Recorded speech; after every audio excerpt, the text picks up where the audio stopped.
Dans ce psaume numéro 2, un célèbre verset, Ivdou et Hashem be'yir'a.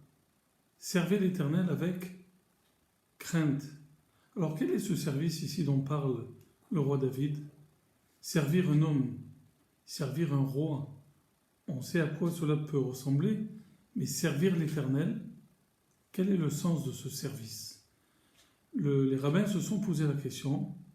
Servir Dieu, c'est prier vers lui. Mais ici, le roi David nous dit de servir Dieu, de prier, donc be'yir'a, avec crainte, ou de le servir de manière plus générale avec crainte. Est-ce vraiment ce que nous demande le judaïsme?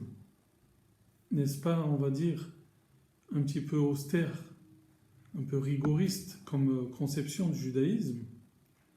Eh bien, regardez que le même roi David, dans le psaume numéro 100, au verset numéro 2, il nous dit le contraire. David Amelech nous dit « Ivdou et Hashem besimcha, bo lefanav birmana » servez Dieu avec joie. Donc ici, on a une autre, on va dire, vision du judaïsme, le service de Dieu dans la joie, dont on sait qu'il est ô combien encouragé, puisque beaucoup de mitzvot dans la Torah doivent se faire dans la joie.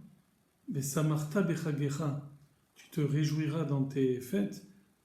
Se réjouir de manière générale lors des cérémonies, etc., c'est un sentiment qui est particulièrement exigé. Donc on voit ici justement un autre aspect du service de Dieu, c'est le service besimcha dans la joie. Pour revenir au verset du psaume numéro 2, où il était dit « Ivdou et Hashem be'yir'a » craignez, servez Dieu dans la crainte.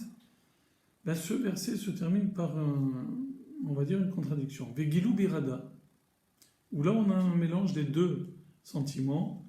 « Réjouissez-vous, vegilou birada » avec crainte. Alors, c'est ce qu'on appelle, on va dire en français, pour ceux qui veulent briller en société, c'est un oxymore.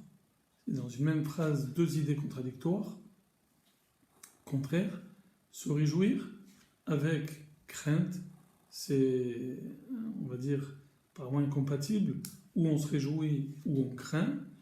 Mais ici, les sages du Talmud nous précisent, nous font comprendre qu'il y a des situations où justement, comme Gila, au moment où nous sommes joyeux, eh bien, il doit y avoir dans ces moments de joie une petite relative, on va dire, une crainte relative pour éviter, on va dire, tout débordement. Le Talmud nous rapporte l'histoire d'un grand rave qui s'appelait Morbré des Ravina, qui a organisé le mariage de son fils. Et pendant donc la fête, alors que la fête battait son plein, les rabbins, les chachamim, les sages qui étaient invités, ont commencé à boire, bien sûr, et on sait que l'alcool échauffe un petit peu les esprits, et ils sont conduits avec une joie, on va dire, quelque peu débordante.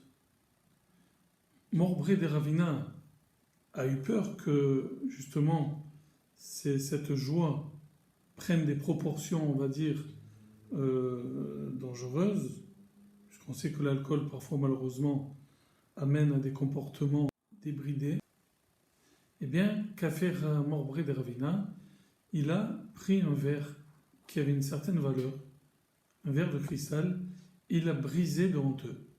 Lorsque les rabbins ont vu ça, bien sûr, ils se sont tout de suite attristés, et leur joie, on va dire, est redescendue d'un cran. Le Ben Ishraï nous dit que ce verre, dans tous les cas, était destiné à être détruit, puisqu'il était vieux et bréché, mais ça, les convives ne le savaient pas, et c'est pour cela qu'ils ont été très peinés de voir un tel verre être détruit. Ceci nous apprend que, même si la joie est un sentiment qui est vivement recommandé, qui est très positif dans le judaïsme, bien sûr, dans l'accomplissement des mitzvot, des commandements divins, malgré tout, lorsque cette joie, on va dire, dépasse les limites acceptables, eh bien là, elle devient négative, et c'est pour cela donc que ce grand rabbin Morbré d'Ervina a cru bon de faire chuter cette joie avant, bien sûr, qu'elle n'occasionne peut-être éventuellement des comportements négatifs.